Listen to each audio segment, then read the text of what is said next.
Ingin sukses dunia dan akhirat menurut ajaran Rasulullah? Lakukan 7 cara hidup sederhana ini. Mengetahui cara hidup sederhana menurut ajaran Rasulullah Shallallahu Alaihi Wasallam sangatlah penting bagi umat manusia. Rasulullah Shallallahu Alaihi Wasallam telah mencontohkan prinsip hidup sederhana dan tidak terlalu terikat pada kesenangan dunia. Beliau adalah contoh yang rendah hati dan berakhlak mulia. Meskipun memiliki kekayaan yang tidak terbatas, Rasulullah memilih untuk menjalani gaya hidup yang sederhana.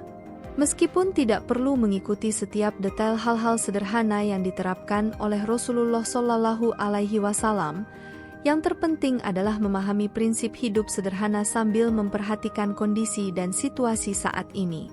Berikut adalah 7 aspek dari hidup sederhana yang dicontohkan oleh Nabi Muhammad Shallallahu Alaihi Wasallam. 1. Kesederhanaan dari cara makan. Anas bin Malik menyatakan bahwa Nabi Muhammad Shallallahu Alaihi Wasallam tidak pernah makan dari nampan atau piring, dan beliau juga tidak pernah makan roti putih halus yang merupakan makanan dari kalangan elit pada waktu itu.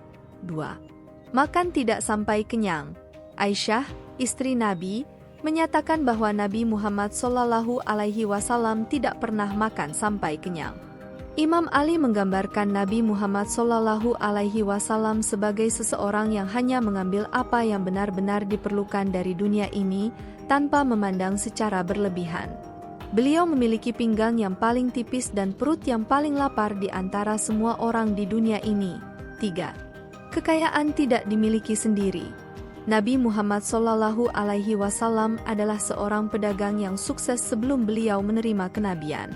Setelah menjadi seorang nabi, beliau memperoleh kekayaan yang besar namun tidak menyimpannya untuk dirinya sendiri. Sebaliknya, beliau membagikannya kepada orang-orang yang membutuhkan seperti orang miskin, para janda, yatim piatu, dan mereka yang membutuhkan. Jabir radhiyallahu anhu mengatakan, Rasulullah Shallallahu Alaihi Wasallam tidak pernah mengatakan tidak kepada siapapun yang meminta sesuatu kepadanya. Hadis riwayat Bukhari dan Muslim. 4. Memaksimalkan apa yang dimiliki. Meskipun Nabi Muhammad Shallallahu Alaihi Wasallam memiliki banyak tanggung jawab sebagai pemimpin, guru, dan hakim, beliau tetap memanfaatkan sedikit harta yang dimilikinya.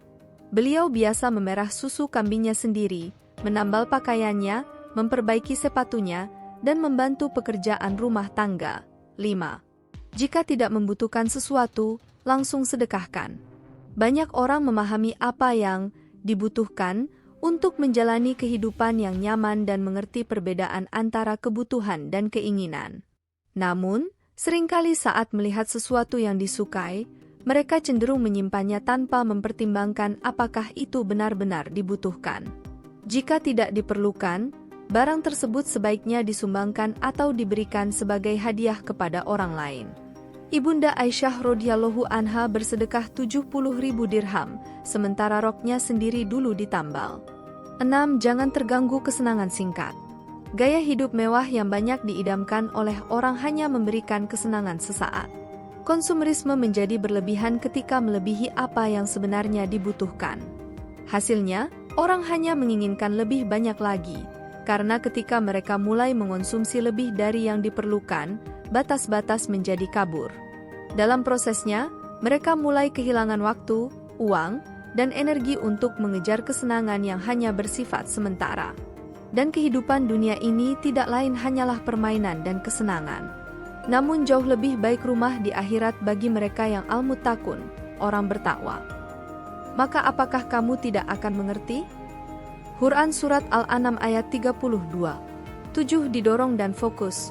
Fokuslah pada hal-hal yang memberi semangat, kebahagiaan, dan yang benar-benar penting. Tak perlu terpaku pada target materi, tetapi arahkan pikiran ke akhirat. Meski rumah tangga Nabi Muhammad Shallallahu Alaihi Wasallam hidup berkecukupan, mereka menjalani kehidupan dengan sederhana. Rasulullah meninggalkan sedikit harta karena lebih memilih membangun rumahnya di akhirat daripada di dunia.